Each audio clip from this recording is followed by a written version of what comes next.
give enough money, I don't know, a hospital wing will be named after you. If you're giving a more modest sum of money, perhaps you at least get your name on a wall somewhere.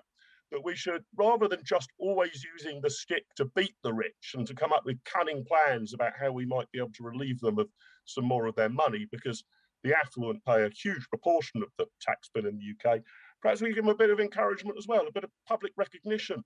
Patriotic Millionaires was a group which began in the United States of America. The criteria for membership are that you must be either earning $1 million a year in income or be worth $5 million a year in assets, and that you want the government to take more of your money away to spend on better public services, a more equal society and the like.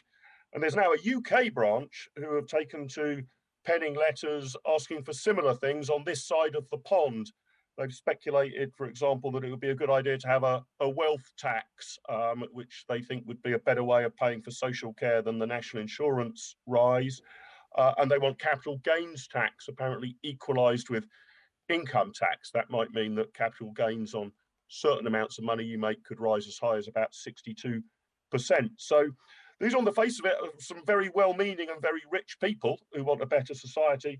But I find that their proposition is slightly confusing, and I'm not quite sure why they're spending their time writing letters to national newspapers rather than writing cheques and sending them to Her Majesty's Revenue and Customs, which are eagerly and enthusiastically banked. You are not obliged to only pay your minimum legal tax liability. You can pay more if you wish. So I speculate in my column today, Matt, about what might be holding them back and how can we encourage them to start firing off those checks. Yes, I do wonder whether, and I hesitate to say this because the state doesn't have a great record in using technology and IT, but I do wonder whether, we can actually modernise our tax system somewhat so that when you're completing your tax return, you could have a box at the bottom saying, how much more money would you like me to give? And with technology today, that needn't just be a sort of, well, I'll put in another £100. Perhaps you could even earmark it for the NHS, for sake of argument, or arts and culture, or helping the triple locked state pension stay. So I think we could have a box where people volunteer to pay more. The other thing I suggest in my column, Matt, there is, if we're going to encourage philanthropy for public services, perhaps the state should behave a bit like the charity sector. That if you give enough money, I don't know, a hospital wing will be named after you.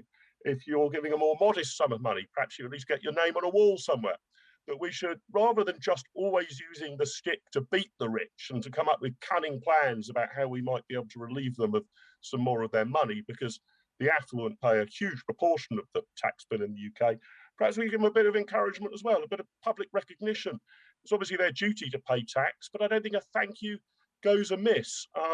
So given that if you were to look at London, Matt, for example, 87,000 people in London account for more than half of the total income tax bill.